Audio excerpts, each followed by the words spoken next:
Vamos a orar, hermanos. Padre nuestro que estás en el cielo, Señor, gracias por tu presencia en este lugar. Señor, vengo a ti con temor y temblor. Se me ha asignado un pasaje de la Biblia que es tan profundo, Señor, como el mar.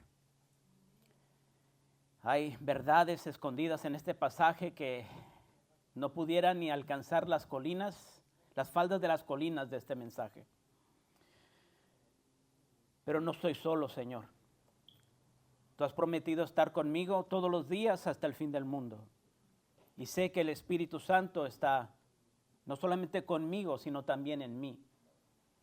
Por lo tanto, Señor, yo te ruego en esta hora que seas tú el que unjas mi mente, mis palabras, mis labios, y unge también los oídos de mis oyentes, en donde quiera que estén. Y también unge el corazón de ellos, para poder escuchar con mucha atención el mensaje del día de hoy. Te lo ruego en el nombre de Cristo Jesús y te doy gracias. Amén. Para los que nos visitan por primera vez, hemos estado estudiando el Evangelio de Juan. Ya llevamos, parece, como 2 años estudiando este Evangelio. Y hemos llegado al capítulo 19 del Evangelio de Juan, versículo 17 al 30.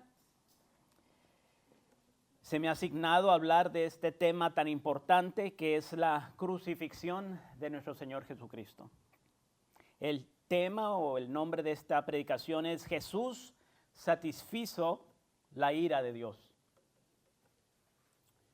Hemos llegado entonces al clímax de la historia bíblica. El lugar más encumbrado y sublime de esta obra maestra en el Evangelio de Juan. Desde Génesis hasta Apocalipsis, la obra más importante de toda la historia humana se encuentra en este capítulo 19 de Juan. No existe otra obra que manifieste más la plétora de las perfecciones de Dios que la crucifixión de nuestro Señor Jesucristo.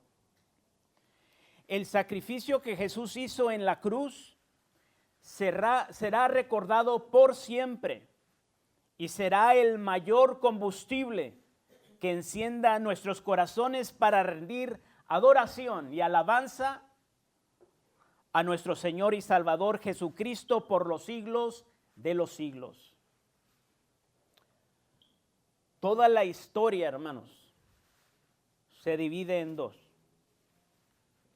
La vida de nuestro Señor Jesucristo es de suma importancia. Todos los eventos en la vida de nuestro Señor son importantes. Su nacimiento es importante. Su ministerio, su pasión, su crucifixión, sus enseñanzas, sus milagros, sus señales. Su resurrección es importante. Su ascensión es importante. Pero hay una obra que manifiesta más plenamente la gloria de Dios. Y esta obra es la crucifixión de Jesucristo. La crucifixión de Jesucristo es la joya más preciosa en la corona de la gloria de nuestro Rey. Ahora, habiendo dicho lo anterior, es extremadamente peculiar que Juan, el único apóstol que fue testigo ocular de la muerte de nuestro Señor Jesucristo, no nos dé más detalles de cómo fue la crucifixión. Juan solo se limita a decirnos en el versículo 18 lo siguiente: y allí le crucificaron. Es todo.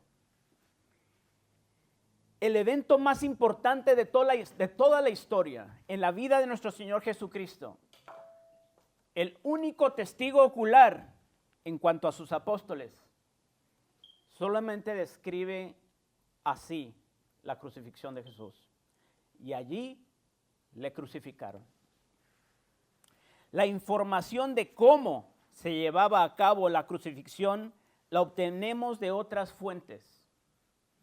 Sabemos que nuestro Señor fue clavado en la cruz, no por la narración de Juan, sino por otros textos bíblicos, como la declaración de Tomás en Juan 20:25, donde él dijo: si no viere en sus manos la señal de los clavos, y metiere mi dedo en el lugar de los clavos, y metiere mi mano en su costado, no creeré.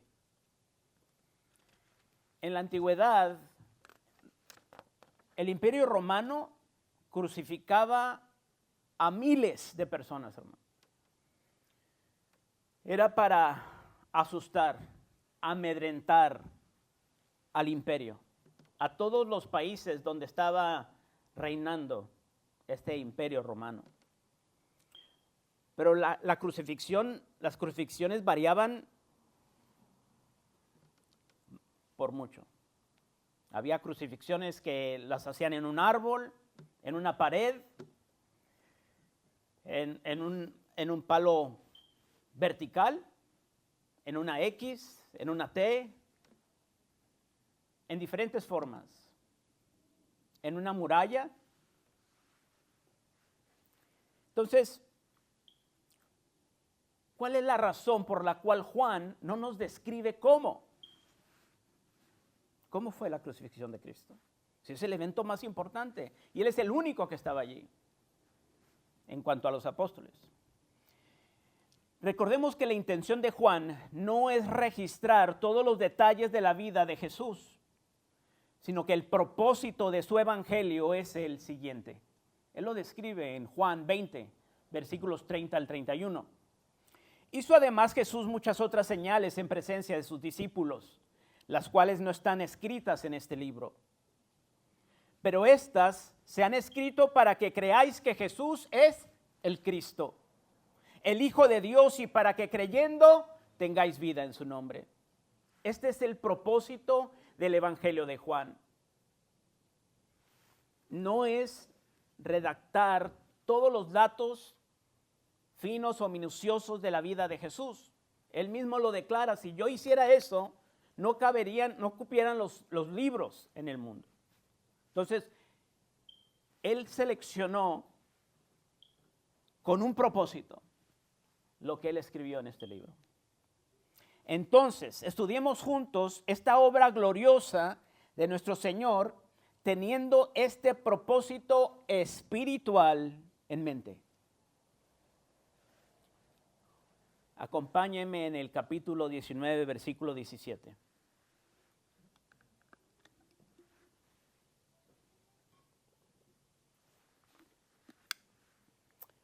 Juan 19, 17 dice: y él, hablando de Cristo, cargando su cruz, salió al lugar llamado de la calavera, y en hebreo Golgota. Antes de que los romanos pusieran a un hombre en la cruz, ellos primeramente ponían la cruz sobre el hombre, forzándolo a cargarla públicamente para lograr hacer un espectáculo con el objetivo de avergonzar y humillar al sentenciado por su crimen. Y a la misma vez mandar un claro mensaje que servía para disuadir cualquier intento de rebelión contra las autoridades romanas. Entonces, la crucifixión no era meramente o solamente para matar a alguien, sino que era para ridiculizarlo, humillarlo y avergonzarlo, y para mandar un mensaje claro a todas las personas. La mayoría de los comentaristas concuerdan que es muy probable que nuestro Señor Jesucristo no haya cargado una cruz completa, sino el patíbulo. Esto es la pieza horizontal de la cruz. La parte vertical, el tronco o poste de la cruz, usualmente se mantenía enterrado en el lugar donde se llevaban a cabo las crucifixiones. Ahora, en la mayoría de los eventos y sucesos de la cruz, vamos a poder notar un claro paralelismo y cumplimiento de pasajes bíblicos del Antiguo Testamento. Por ejemplo, al poner el madero o patíbulo sobre los hombros de Jesús, nos debe recordar la historia de cuando Abraham puso la leña sobre su hijo Isaac, el cual obedientemente cargó para llevar a cabo el sacrificio. En Génesis 22:6. Y tomó Abraham la leña del holocausto y la puso sobre Isaac, su hijo. El que debía ser sacrificado, Isaac, fue sustituido en aquella ocasión por un carnero, cuyos cuernos se habían atorado en un zarzal. Y llamó a Abraham el nombre de aquel lugar, Jehová proveerá. Una vez más podemos ver un paralelismo en el hecho de que la cabeza del carnero quedó atrapada en un zarzal, cuyas ramas llenas de espinas y abrojos representan la maldición de Dios sobre la tierra. Obviamente, apuntando a la corona de espinas, a la corona de maldición que fue forzada a la cabeza de nuestro amado Cristo por los soldados romanos. Ahora, el lugar donde Cristo fue crucificado era llamado de la calavera. En hebreo o arameo, lo que hablaban los judíos, le decían Gólgota. En griego, el idioma universal de aquel entonces, como ahora sería el inglés, en griego es cranion, de donde proviene la palabra cráneo. En latín, el idioma que hablaban los soldados romanos, se decía calvaria, de donde proviene la palabra calvo o calvario. Versículo 18. Y allí le crucificaron, y con él a otros dos, uno a cada lado y Jesús en medio. Se desconoce el número exacto de personas que fueron sentenciadas a la crucifixión de parte de las autoridades romanas. Pero lo que sí se puede asegurar, de acuerdo a comentarios de los historiadores del primer siglo, es que los romanos crucificaron a miles de personas. Era tan conocida la tortura de la crucifixión para un judío del primer siglo que el apóstol Juan no le fue necesario describir los detalles de la crucifixión de nuestro Señor Jesucristo. Juan solo escribe, y allí lo crucificaron. ¿Por qué? Porque era tan común. Cientos, si no miles de personas fueron crucificadas por este imperio romano. Escuché que en una ocasión, en una rebelión contra Roma, para escarmentar a ese pueblo que se había levantado contra Roma, crucificaron a 6,000 esclavos de esa nación, 6,000 personas, con rumbo a camino a Roma.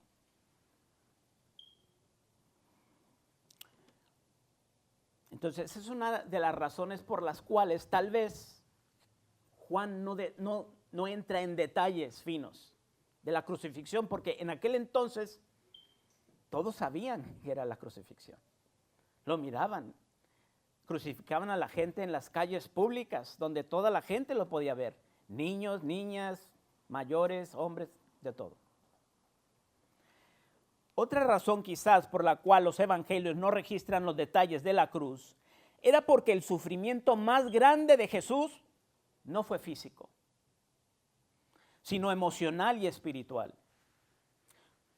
Con esto de ningún modo quiero dar a entender que su sufrimiento físico no fue altamente doloroso.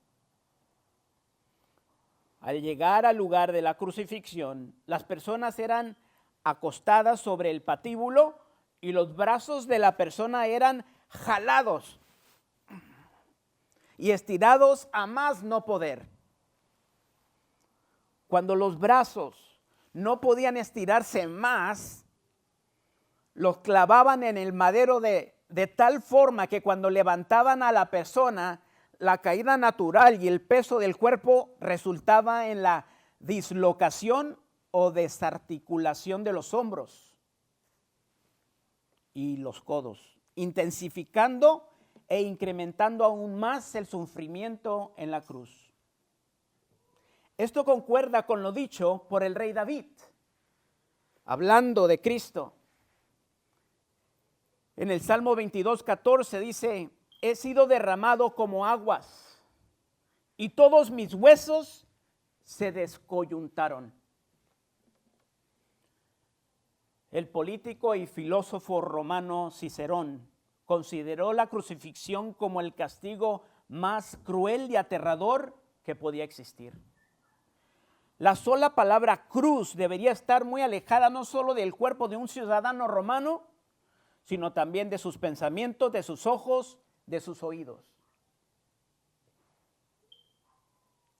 Séneca, filósofo romano del año 40 después de Cristo, veo cruces allí, no solo de un tipo, sino hechas de diferentes maneras.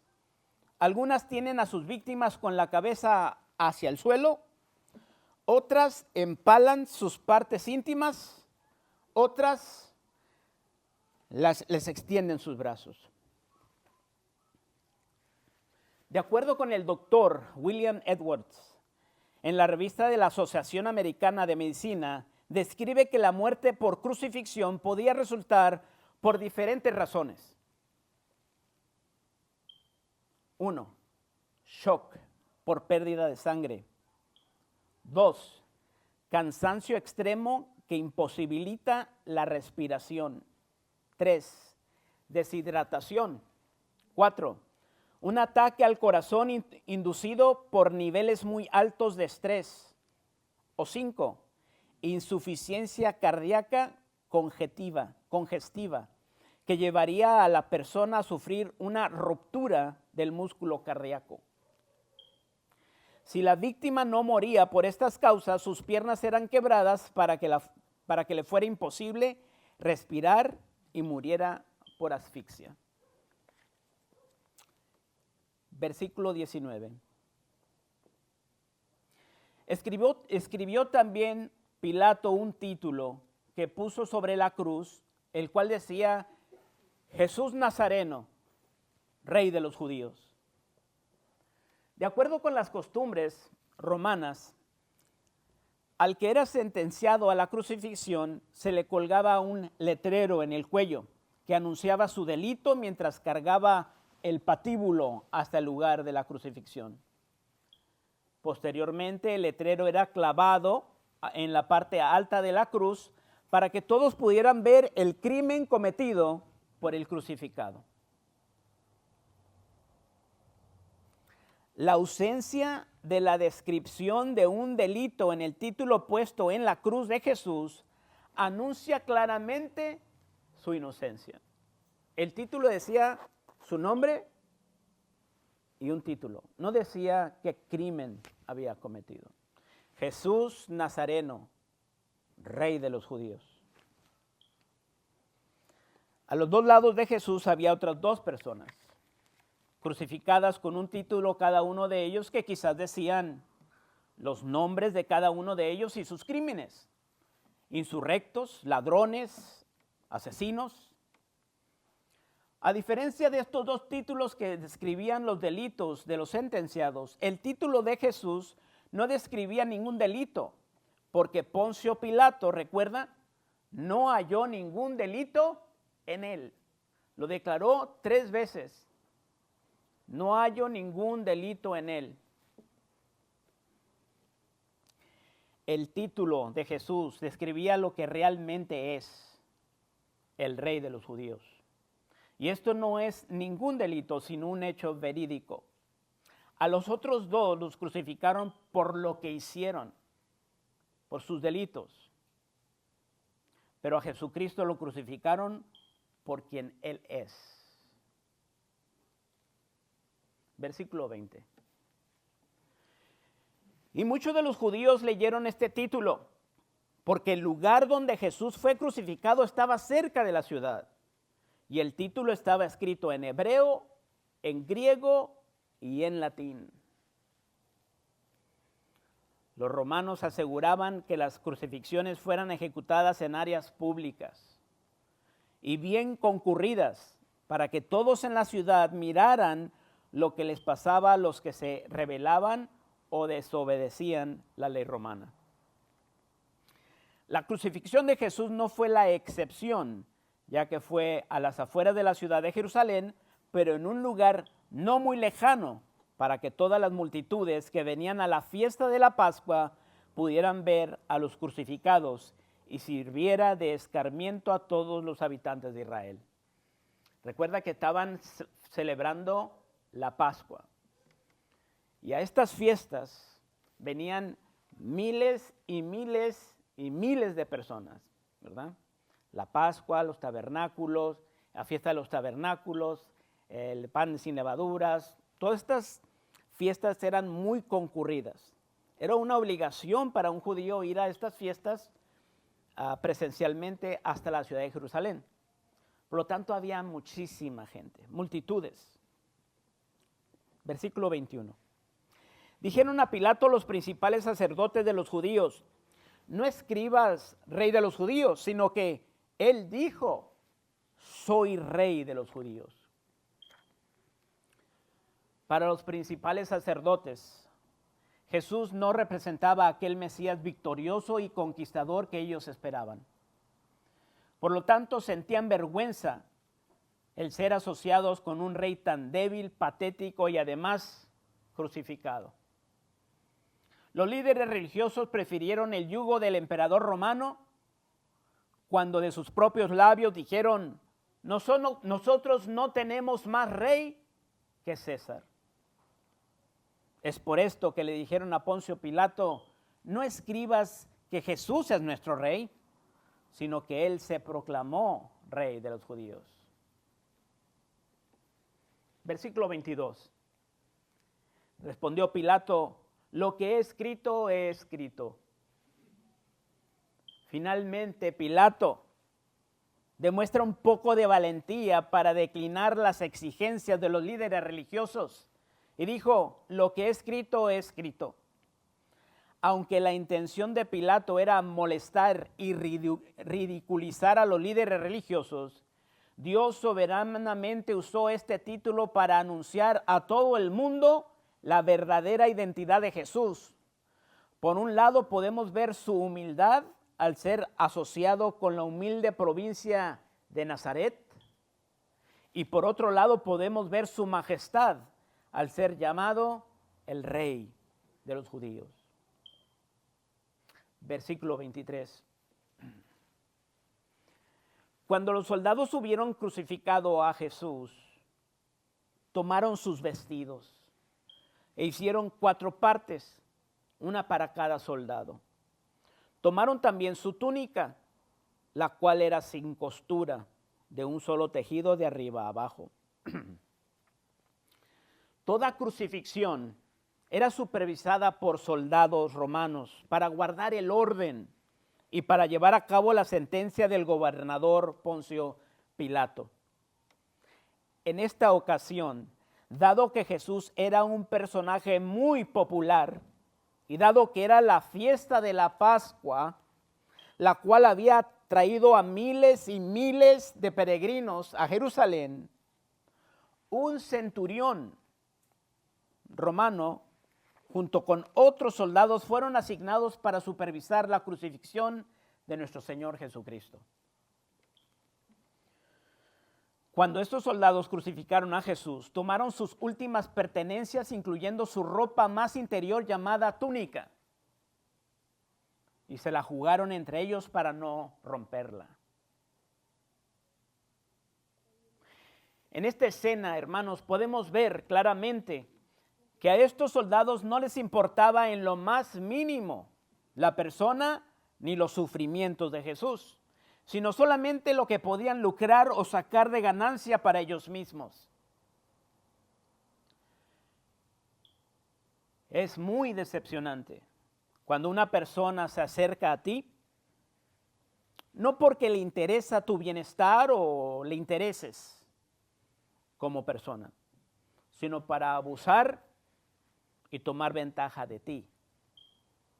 Este tipo de personas egoístas solo piensan en satisfacer sus deseos y metas personales.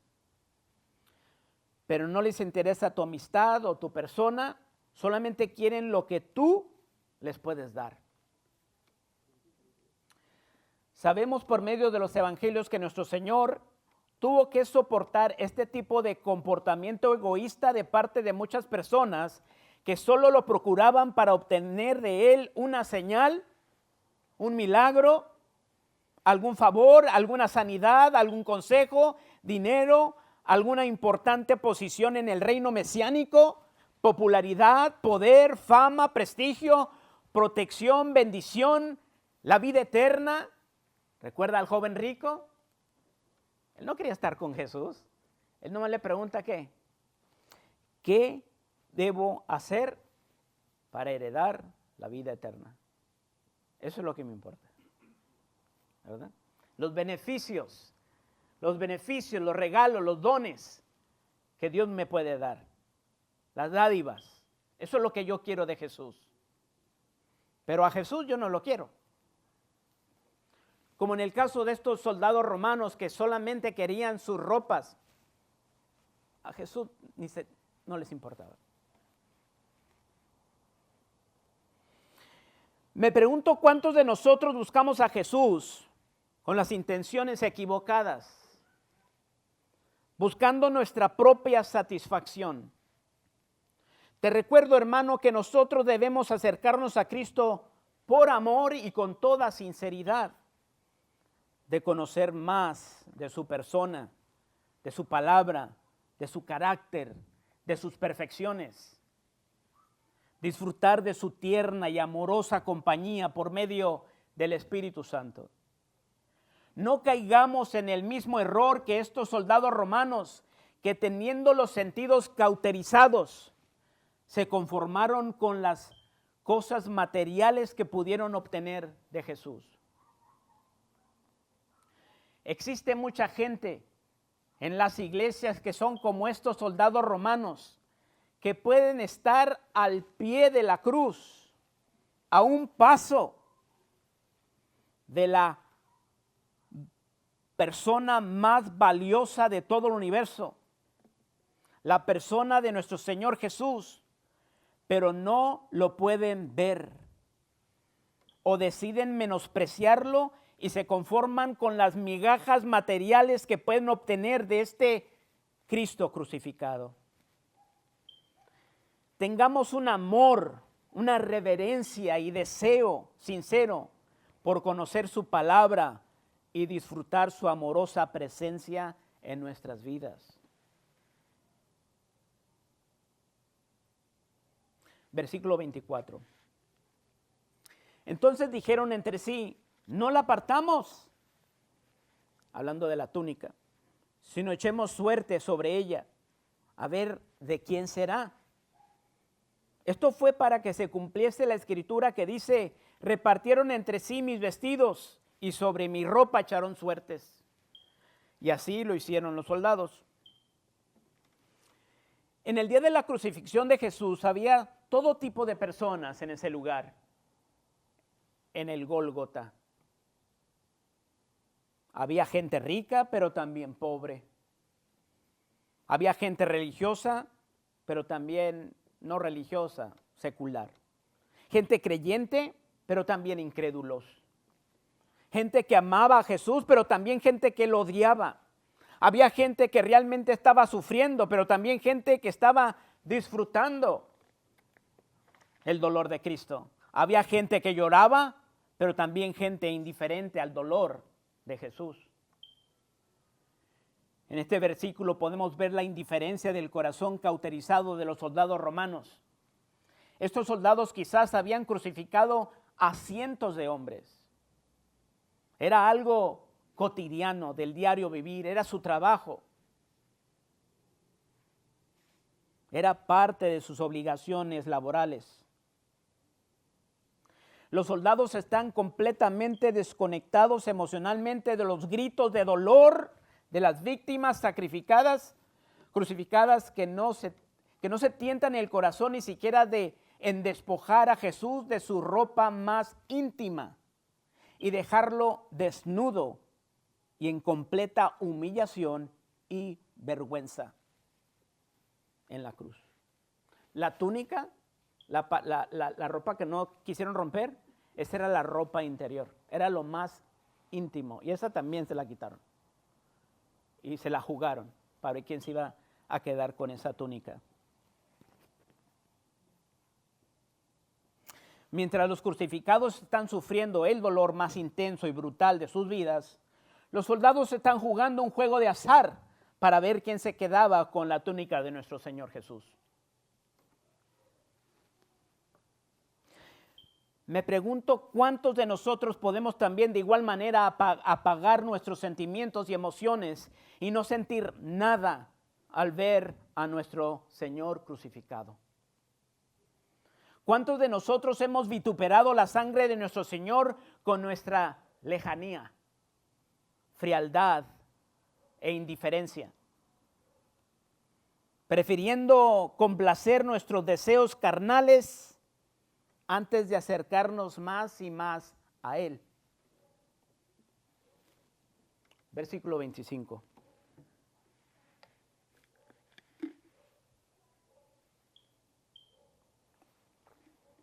Estaban junto a la cruz de Jesús su madre y la hermana de su madre, María, mujer de Cleofas, y María Magdalena. A pesar de que todos sus apóstoles, con la excepción de Juan, brillaban por su ausencia en el Monte Calvario, aquí podemos ver un pequeño remanente que se mantuvo siempre fiel, acompañando a Jesús hasta el último momento de su vida. Este grupo de mujeres demostraron su lealtad y amor por Jesús durante todo su ministerio, comenzando desde Galilea hasta la ciudad de Jerusalén. La entrega, el servicio y la valentía de estas mujeres es un verdadero ejemplo que debe ser proclamado a los creyentes de todos los siglos. Su amor por Jesús fue evidente en todo tiempo, en las buenas, pero también en los momentos difíciles y de alto peligro. No solamente durante el apogeo de su ministerio, sino también cuando fue menospreciado por su propio pueblo.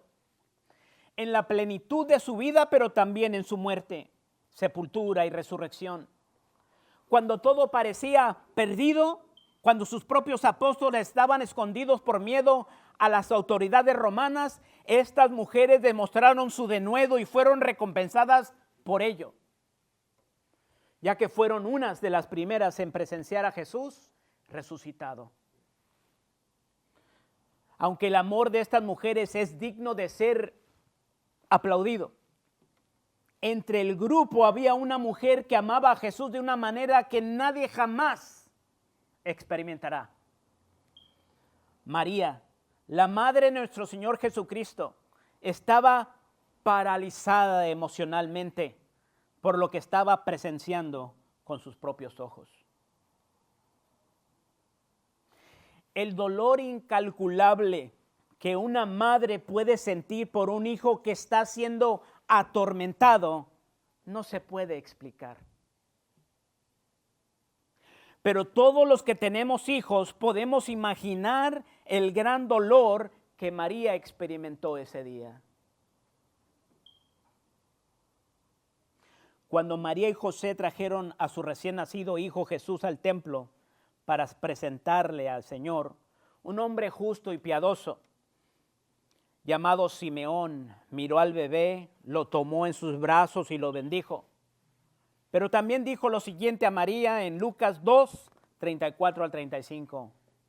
He aquí, este está puesto para caída y para levantamiento de muchos en Israel, y para señal que será contradicha. y una espada traspasará tu misma alma para que sean revelados los pensamientos de muchos corazones. Y una espada traspasará tu misma alma, le dijo a María. María experimentó esta agonía durante todo el ministerio de Jesús. Todas las veces que su hijo fue rechazado, escarnecido, calumniado, cuando planeaban y deseaban el mal contra su hijo. Pero el día de la crucifixión y muerte de Jesús fue el peor día en la vida de María.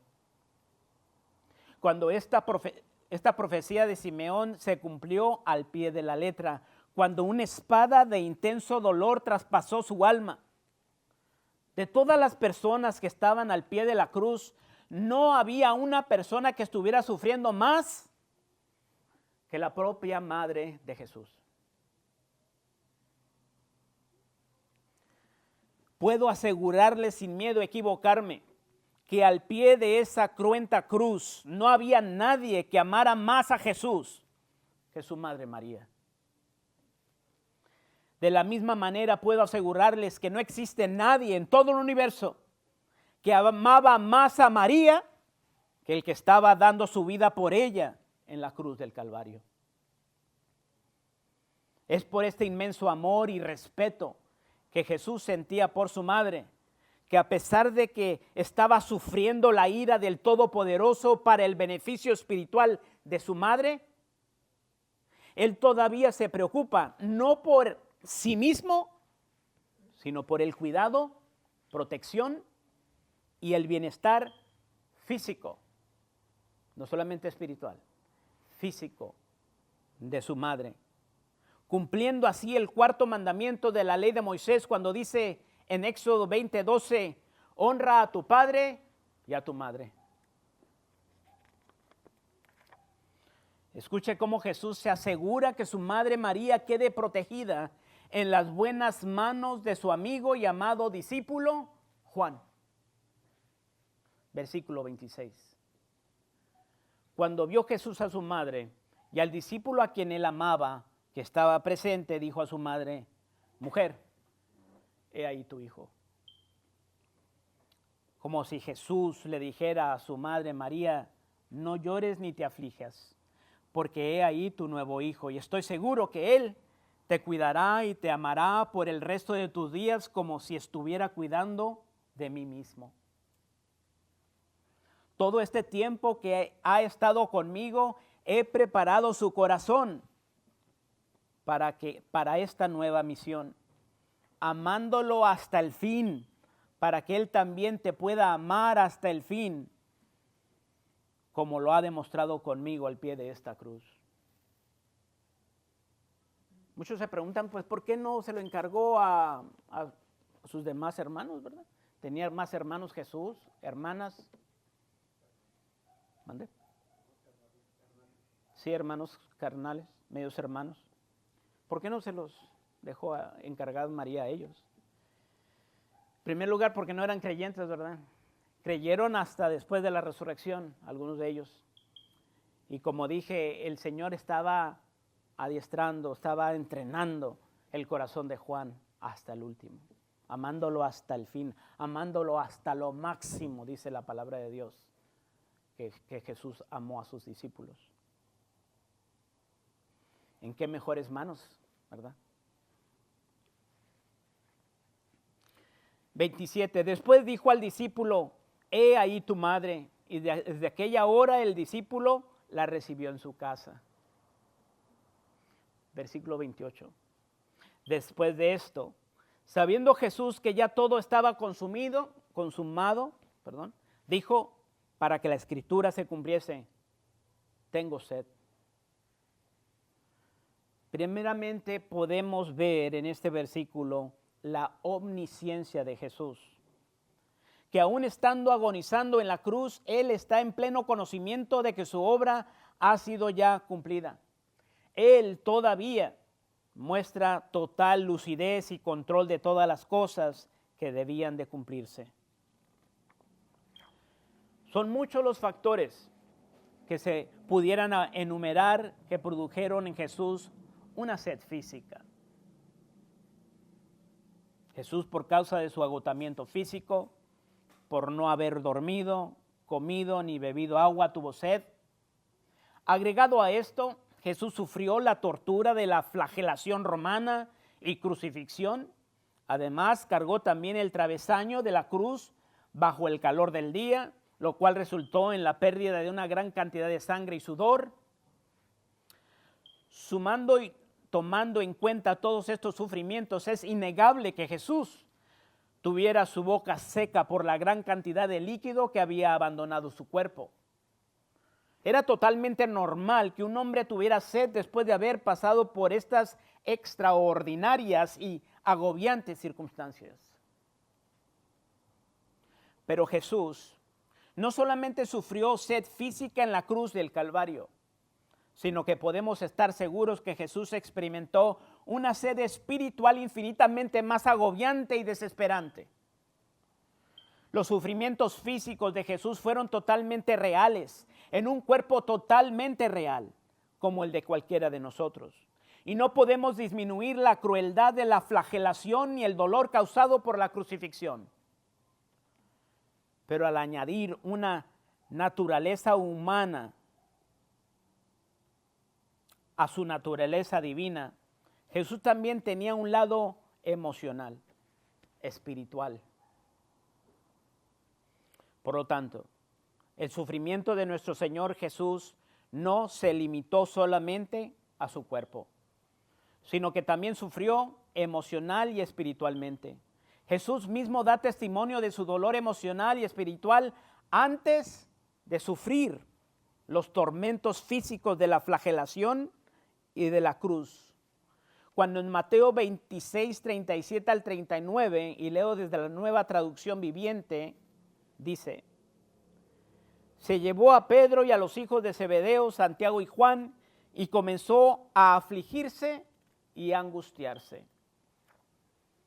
Les dijo: mi alma está destrozada de tanta tristeza hasta el punto de la muerte. Quédense aquí y velen conmigo. Él se adelantó un poco más y se inclinó rostro en tierra mientras oraba: Padre mío, si es posible, que pase de mí esta copa de sufrimiento. Sin embargo, quiero que se haga tu voluntad, no la mía.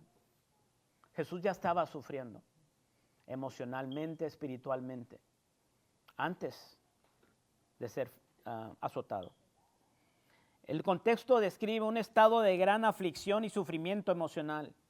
Jesús sabía que estaba a punto de enfrentarse a la tortura de la flagelación y la crucifixión, pero su extrema preocupación y tristeza le sobrevino porque sabía que debía beber del cáliz amargo de la ira y abandono de Dios Padre. Si el sufrimiento y angustia más grande de nuestro Señor es soportar la ira y el abandono de su Padre Celestial, entonces, ¿qué es lo que realmente significa o cuál es el sentido espiritual de las palabras de Jesús cuando dijo en la cruz: tengo sed? De todos los tormentos físicos que Jesús experimentó en ese día de la crucifixión, nunca se quejó de ninguno de ellos. No está registrado en la Biblia que el Señor se haya quejado de la flagelación o de la crucifixión. No está registrado. De todos los tormentos, nunca se quejó de ninguno de ellos. Pero cuando Él sufrió el abandono de su Padre y tuvo que interrumpir la comunión que había gozado con Él por toda la eternidad, Jesús clamó a gran voz desde la cruz diciendo: Elí, Elí, lama sabactani. Dios mío, ¿por qué me has desamparado? Ahí sí le dolió. No que no le haya dolido los golpes, pero esto le dolió más. ¿Qué fue lo que realmente ocurrió en la cruz del Calvario? ¿Qué le ocurrió a este hombre en la cruz, el cual hasta este momento no se había quejado de ningún dolor físico impuesto por sus verdugos romanos? ¿Qué sufrimiento más doloroso que la crucifixión?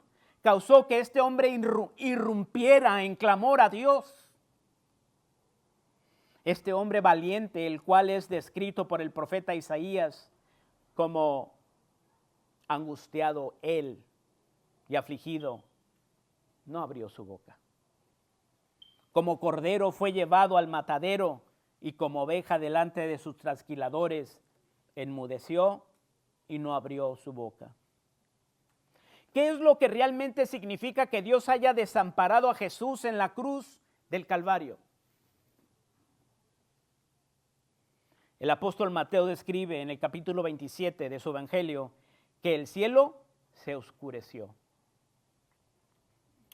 El versículo 45 dice, y desde la hora sexta, es decir, desde las 12 del mediodía,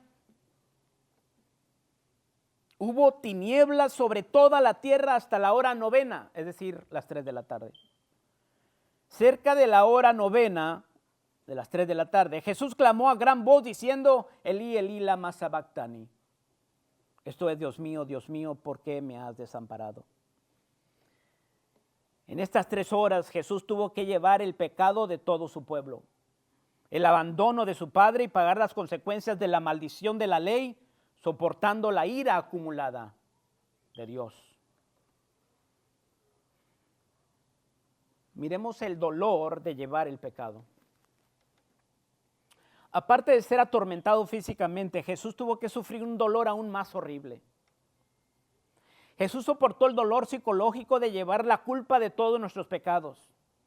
Cuando nosotros pecamos contra Dios y contra nuestro prójimo, el peso de la culpa nos agobia el corazón.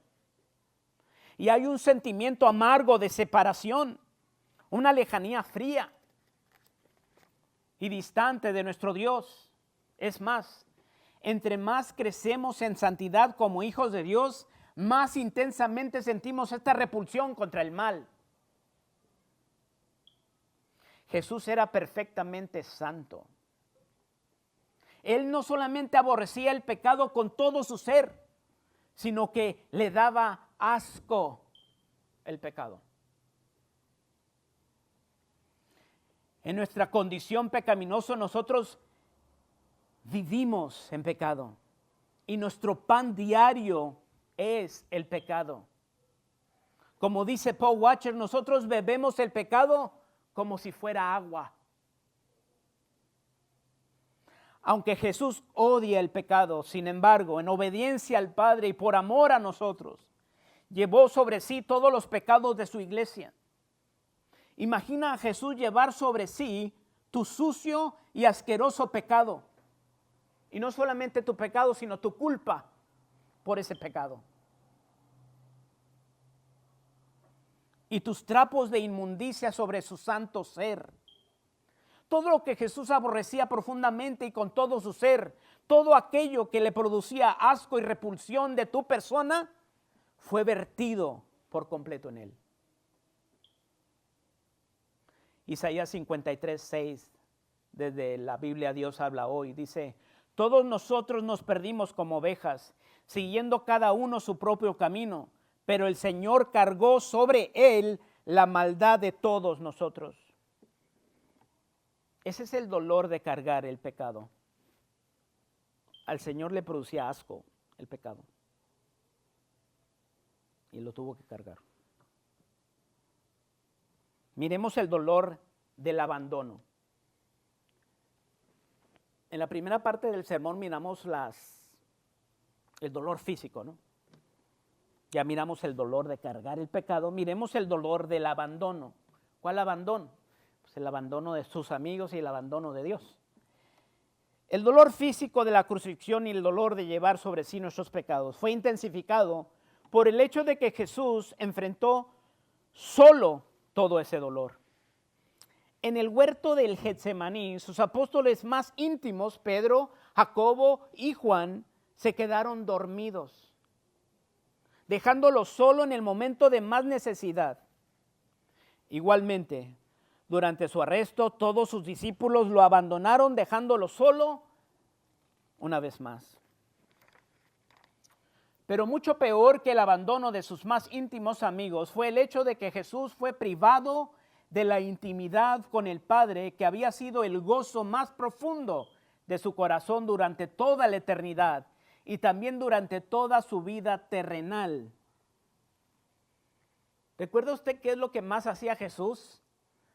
Muy temprano de mañana, dice la Biblia, antes de que el sol saliera, todavía era de noche. ¿Y qué estaba haciendo Jesús?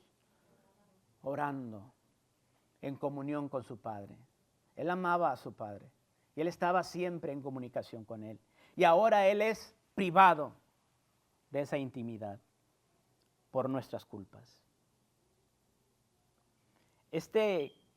Cuando Él clamó, Elí, Elí, lama sabactani, dejó claro que había sido privado de la más dulce comunión con su Padre Celestial, la cual había sido la fuente de su fortaleza interior y el fundamento de su más grande gozo en un mundo lleno de tribulaciones. Cuando Jesús llevó sobre sí nuestros pecados en la cruz, lo abandonó su Padre Celestial. Cristo enfrentó a solas el peso de la culpa de nuestros pecados. Número 3, el dolor de soportar la ira de Dios. Ya miramos el dolor físico, el dolor de cargar nuestro sucio pecado, el dolor del abandono. Ahora miremos el dolor de soportar la ira de Dios. El dolor más fulminante que Jesús soportó durante su pasión no fue la flagelación y la crucifixión romana, sino el soportar el dolor de la ira aplastante del Dios Santísimo y además soportar esta agonía en total abandono. Al llevar Jesús a solas el castigo por nuestros pecados, Dios Padre, el Dios Todopoderoso, derramó sobre Jesús la furia de su ira. Jesús se volvió el objeto del intenso aborrecimiento y venganza contra el pecado que Dios pacientemente había postergado desde el principio del mundo. Desde el pecado de Adán y Eva hasta la crucifixión de nuestro Señor Jesús, Dios había sido paciente con el ser humano y había contenido su enojo contra el pecador. Isaías 48:9, y leo desde la palabra de Dios para todos. Por amor propio no he dejado explotar mi ira. Por mi honor he tenido paciencia y no te he destruido. ¿Cómo podemos explicar o entender la ira infinita del Dios Santísimo que explotó en Cristo Jesús durante su crucifixión? Quizás nunca llegaremos a comprender en su totalidad el peso de la ira que Jesús tuvo que soportar en el lugar llamado Gólgota. Una forma de que nos ayuda a comenzar a entender la ira infinita de Dios es por medio de entender quién es Dios. En 1 de Juan 1:5 dice, Dios es luz y no hay ningunas tinieblas en él. Podemos concluir entonces que la ausencia de luz representa la ausencia de Dios. Cuando Jesús llevó o cargó nuestros pecados en la cruz, Dios Padre se ausentó de su presencia, o como Cristo mismo lo expresó desde la cruz diciendo, ¿por qué me has desamparado?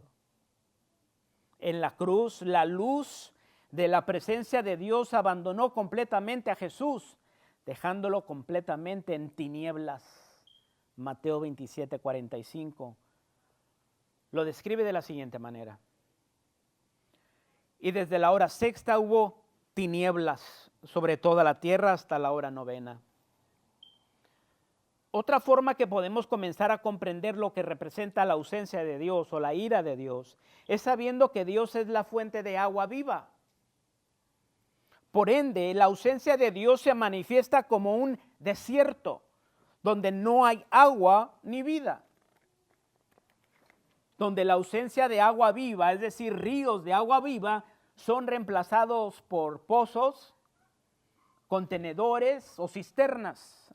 cisternas rotas que no pueden retener agua y por consecuencia llevan a una persona a la sequía o sed espiritual.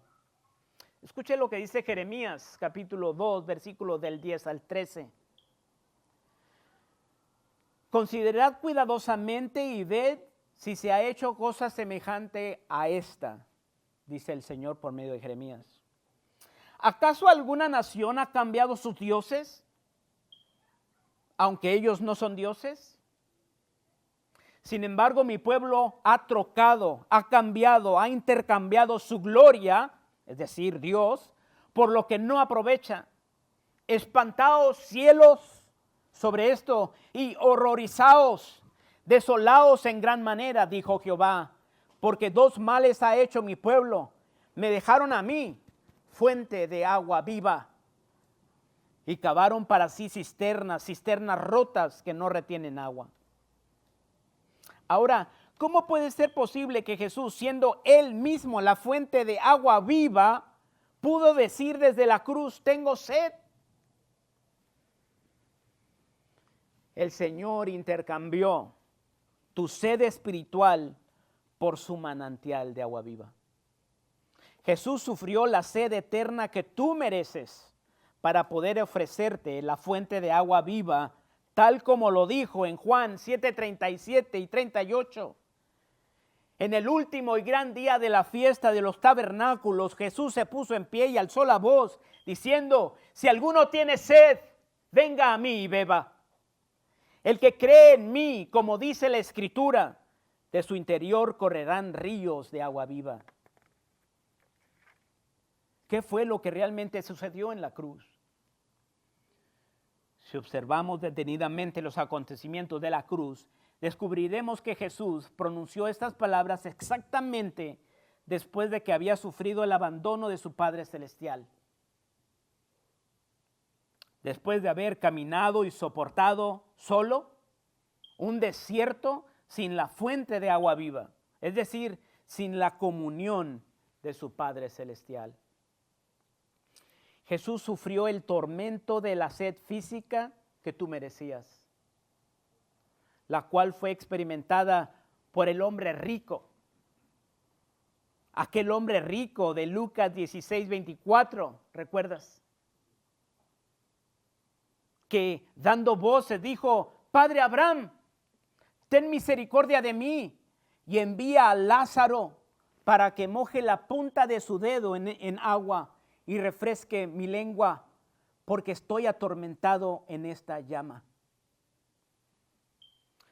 Pero la sed física, aunque desesperante, no se compara con la sed espiritual, es decir, la sed de Dios.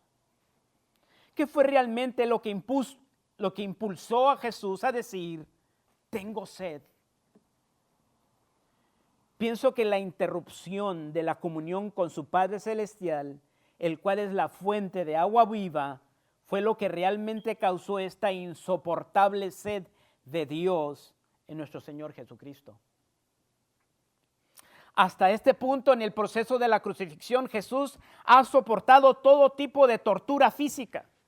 Jesús ha sido escarnecido, le han enterrado una corona de espinas en su cabeza que representa la maldición.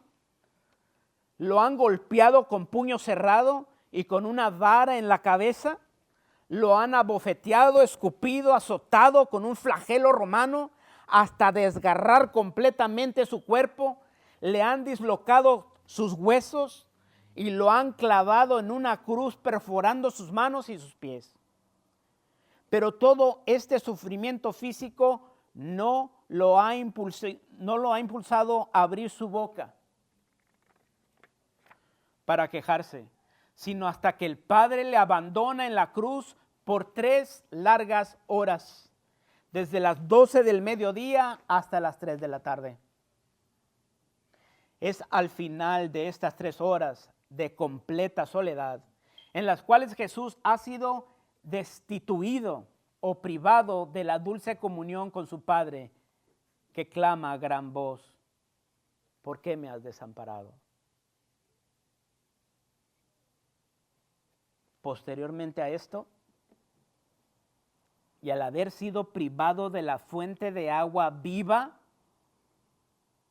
Jesús dice, tengo sed. La sed más agobiante que sufrió Jesús en la cruz no fue la sed física. Jesús, sino la sed de Dios, como lo profetiza el salmista en el Salmo 42, 1 al 2. Como el siervo brama por las corrientes de las aguas, así clama por ti, oh Dios, el alma mía. Mi alma tiene sed de Dios, el Dios vivo. ¿Cuántos de nosotros nos hemos adueñado de esto? Muchas veces pensamos que está hablando de nosotros, pero está hablando de Cristo, hermanos. El salmista está profetizando. Lea el salmo completo y se va a dar cuenta de que está hablando de Jesús. En tiempos de calor y sequía, un siervo puede sufrir una sed intensa que lo impulsa a bramar y buscar desesperadamente corrientes de agua para sobrevivir. De manera similar, al estar privado de la fuente de agua viva, el alma de Jesús clama por Dios porque está sedienta de su presencia.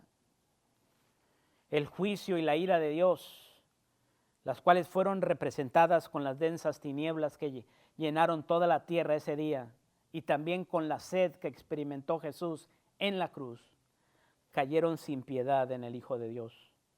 Jesús tuvo que soportar las consecuencias de tu pecado y la maldición de la ley para que tú pudieras gozar de las bendiciones de la ley y la comunión con el Padre Celestial. Jesús tuvo que beber del cáliz de la ira amarga de Dios para que tú pudieras beber de la fuente de agua viva. Si recuerda que en Deuteronomio 28 hay maldiciones para los que desobedecen, pero también hay bendiciones para los que obedecen. Bueno, el Señor intercambió. Las consecuencias malas que tú merecías cayeron sobre Él. Y las que Él había ganado por su obediencia perfecta, ahora nos las ha imputado a nosotros, las bendiciones. Versículo 29. Y estaba allí una vasija llena de vinagre. Esta palabra en el griego es oxos, como la tienda, oxos, que se define como una mezcla de vino amargo. Entonces ellos empaparon en vinagre una esponja y poniéndola en un hisopo, se la acercaron a la boca. Versículo 30. Cuando Jesús hubo tomado el vinagre, dijo, consumado es. Ya está completado todo. Ya tomé en una forma espiritual, simbólica, ya tomé lo que tú merecías. El cáliz amargo de la ira de Dios, yo lo tomé. Para que tú te puedas bendecir. Para que tú puedas ser bendecido. Y dijo, consumado es. Y habiendo inclinado la cabeza, entregó el espíritu. Hace mucho tiempo, durante su ministerio, Jesucristo emprendió un viaje desde Judea hasta Samaria, con el propósito de saciar la sed espiritual de una mujer samaritana. De igual manera, hace 2000 años, Jesús dejó el cielo y su trono de gloria, viajó a este mundo con el propósito de saciar tu sed espiritual. Jesús desea canjear la copa de la ira de Dios que tú mereces por la fuente de agua viva que salte para vida eterna. Escucha detenidamente las palabras del profeta Isaías, el cual describe con lujo de detalle este glorioso intercambio que Jesús el Mesías tiene para ti. En Isaías 61, versículos del 1 al 4, el cual el Señor cumplió en Lucas 4, en la sinagoga de Nazaret. Dice, el Espíritu de Jehová el Señor está sobre mí, porque me ungió Jehová. Me ha enviado a predicar buenas nuevas a los abatidos. Intercambio. A vendar a los quebrantados de corazón. A publicar a libertad a los cautivos y a los presos apertura de la cárcel. A proclamar el año de la buena voluntad de Jehová y el día de venganza del Dios nuestro. A consolar a todos los enlutados. A ordenar que a los afligidos de Sión se les dé gloria en lugar de ceniza, óleo de gozo en lugar de luto, manto de alegría en lugar del espíritu angustiado, y serán llamados árboles de justicia, plantío de Jehová para gloria suya. Nuestro Señor muestra una gran misericordia por la mujer samaritana, ¿recuerdan? Aquí lo estudiamos, de hace como 1 año y medio. Cuando siendo en forma de Dios, no escatimó el ser igual a Dios, siendo el dueño del mundo y de su plenitud, el creador de todas las cosas, el creador de las fuentes de las aguas, de los ríos y de los mares, el que tiene a su disposición todos los manantiales del mundo, se humilla ante esta mujer samaritana y le pide de beber, intentando comenzar un diálogo con esta mujer repudiada, inclusive por su propio pueblo samaritano. Aunque Jesús estaba cansado y tenía sed, la necesidad de la mujer samaritana era aún más grande que la que Jesús tenía de agua física. Por lo cual, la intención de nuestro Señor Jesucristo al ir a este pueblo de Sicar era para saciar la sed espiritual de su amada hija, para suplir de agua espiritual a esta mujer repudiada por 5 maridos, orillando a la mujer a vivir en adulterio y depender de un hombre que no era su marido. Recuerda que no vivía con su marido. Había tenido 5 maridos y Jesús le dijo, y la persona con la cual vives no es tu marido. En este día, hermano y amigo que nos visitas, Jesús te dice una vez más, tengo sed, dame de beber, como le dijo a la mujer samaritana. Dame ese cáliz de amargura y maldición que tú merecías, y yo te daré una fuente de agua que salte para vida eterna. Dame de beber de tu pecado, de tu maldición, de tu rebeldía. No tienes que vivir más con esa depresión, con esa angustia, con ese pecado, con esa culpa, con ese remordimiento, con esa vergüenza. Venid a mí todos los que estáis trabajados y cargados, y yo los haré descansar. A todos los sedientos, dice Isaías, venid a las aguas, y a los que no tienen dinero, venid, comprad y comed. Venid, comprad sin dinero y sin precio vino y leche. ¿Por qué gastáis el dinero en lo que no es pan, y vuestro trabajo en lo que no sacia? Oídme atentamente y comed el bien, y se deleitará vuestra alma con grosura. Inclinad vuestro oído y venid a mí, oíd, y vivirá vuestra alma, y haré con vosotros pacto eterno. Buscad a Jehová mientras puede ser hallado, llamadle en tanto que está cercano. Deje el impío su camino y el hombre inicuo sus pensamientos, y vuélvase a Jehová, el cual tendrá de él misericordia, y al Dios nuestro, el cual será amplio en perdonar. En el último y gran día de la fiesta, Jesús se puso en pie y alzó la voz diciendo, si alguno tiene sed, venga a mí y beba. El que cree en mí, como dice la Escritura, de su interior correrán ríos de agua viva. Esto dijo del Espíritu que habían de recibir los que creyesen en él. En la cruz, para concluir, Jesús bebió la copa de amargura y maldición que tú merecías.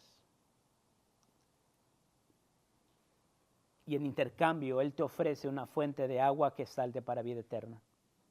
La única forma que encontrarás la satisfacción para tu vida es en Cristo Jesús. Todo lo demás, y lo voy a repetir, todo lo demás son cisternas rotas que nunca, jamás saciarán tu sed de Dios. Ni traerán paz a tu corazón. Recuerda, hermano, no tienes ninguna necesidad de ir a otro lugar o con otra persona que no sea Dios para alcanzar la satisfacción máxima y eterna en tu vida y en la venidera. El rey David dijo, me mostrarás la senda de la vida, en tu presencia hay plenitud, llenura de gozo y delicias a tu diestra para siempre, por toda la eternidad. No hay necesidad de ir con otra persona. Acércate a Dios, acércate a Jesucristo. Jesús dijo, yo soy el camino, la verdad y la vida. Nadie viene al Padre sino por mí.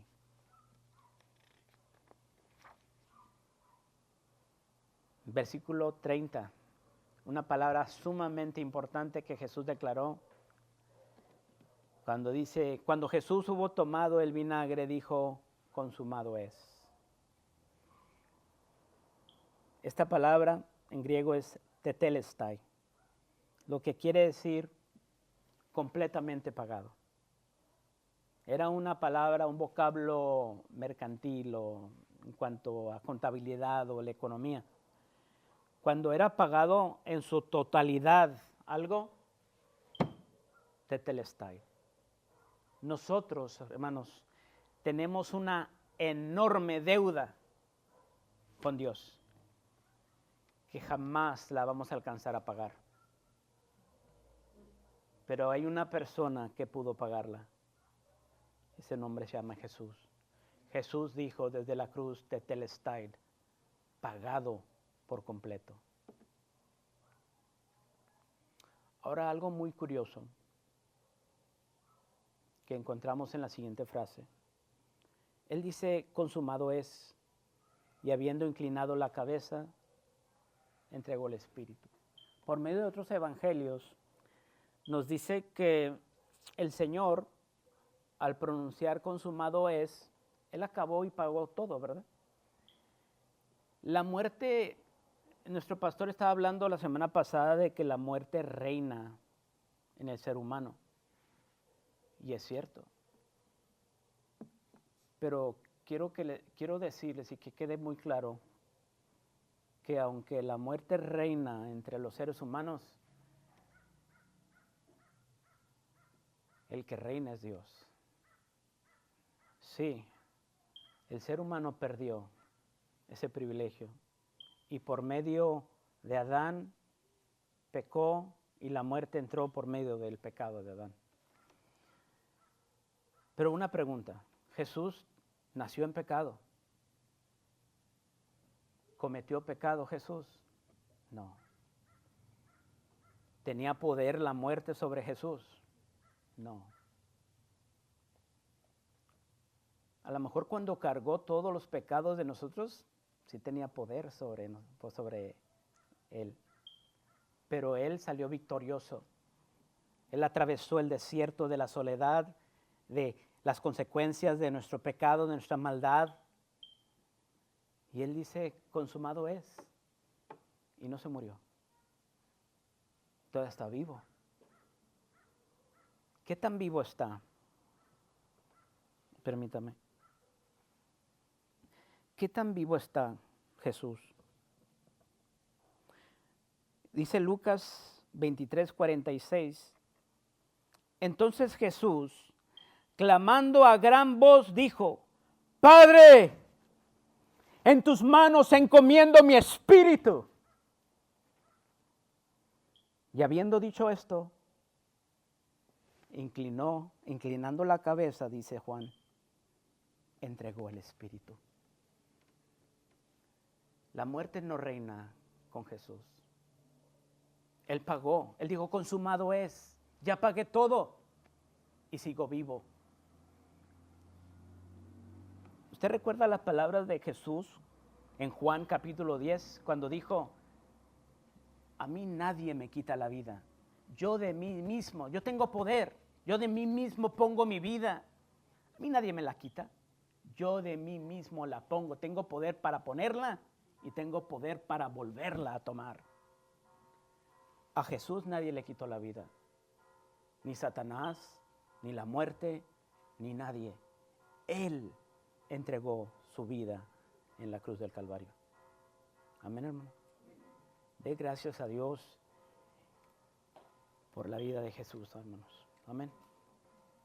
Vamos a orar. Padre nuestro que estás en el cielo, Señor, te doy gracias una vez más por tu palabra que ha sido clara, que ha sido de beneficio para nuestro corazón, para nuestra alma, para nuestra mente. Ayúdanos, Señor, a meditar más profundamente en todos estos detalles de tu palabra. Ayúdanos a entender la profundidad del Evangelio de Juan. Ayúdanos a no solamente leer superficial o rápidamente estas cosas tan profundas. Ayúdanos a que nuestro corazón sea cambiado. Aviva en nosotros un interés por tu palabra. Danos el amor por la verdad, Señor. Danos el amor por tu palabra y por tu persona. Queremos aprender a conocerte. Queremos conocerte más, Jesús, para poder amarte mejor, para poder servirte mejor, para poder adorarte y alabarte mejor. Gracias, Señor, por tu palabra y por la obra redentora en la cruz del Calvario. Gracias por tu valentía. Gracias porque veniste y trajiste este glorioso intercambio. Tú sufriste la sed de la ausencia de tu Padre Celestial. Caminaste un desierto sin disfrutar, sin deleitarte en la presencia de tu amado Padre, sin poder probar la agua de la fuente de la vida. Tomaste ese cáliz amargo de la ira de Dios y nos diste esta agua viva que salta en nosotros para vida eterna. Te adoramos, Señor, y te doy gracias. En el nombre de Jesús. Amén.